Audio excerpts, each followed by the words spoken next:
Hello guys, welcome back to JazzedTutorials, and this week I'm doing a very nice and awesome text effect. We're doing a rainbow balloon text effect.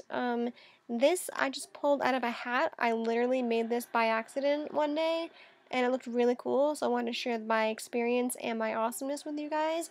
So let's get right to it and see what happens. So I already made the text effect previously just to test as a test to see if it really would look cool. And it did look simple and awesome. So now I'm going to share how I made that. So let's go ahead and now type our text. I am using Arial black font, and I'm only doing 2 letters, so my size is going to be 177 point.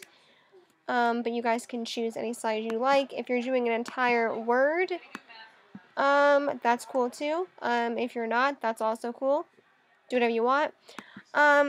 The color doesn't necessarily matter for the text font because we're going to be ending up changing them all anyway.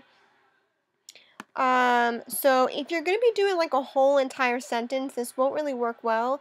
If you're doing like a logo, I would suggest doing your logo like each letter by itself to give it the effect that you want, that I'm going to be showing you.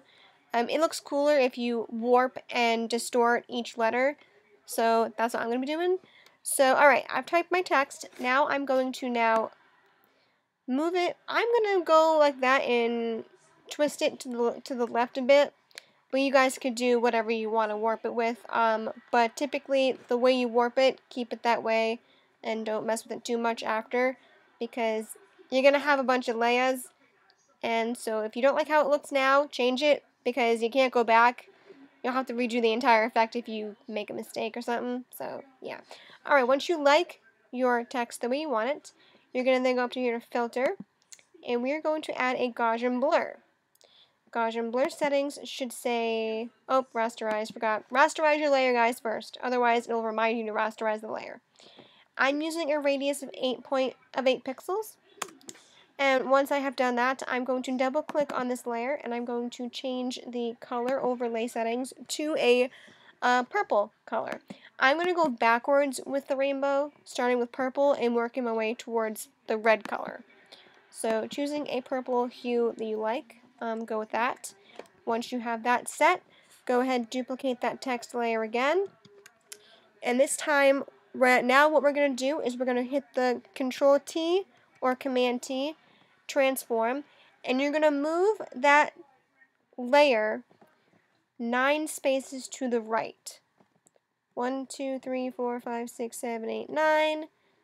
Hit enter to accept it. Then double click that layer and change the color overlay to a blue hue. So I'm going to go with that. And you're going to keep repeating those steps until you reach the final color, which is going to be red. So therefore, for that, this will be mine. That's how mine came out after doing every single color. And I warped mine this time towards the other side. And then you're going to basically repeat all of those steps for each individual letter that you have for whatever you're creating.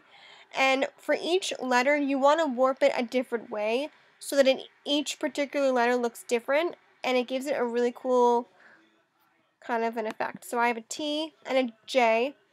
And what I had to do on the red layer, I don't know if I just selected a different hue of red that didn't look good or not, but I had to duplicate my red layer and then take the final top copy of that layer and put the opacity down to 40% to give it more of a balloon-like effect, because without my top copy, to me it didn't seem balloonish enough. But then again, that's just me being picky and stuff, but you guys can decide whether or not you want to go that route. I don't know.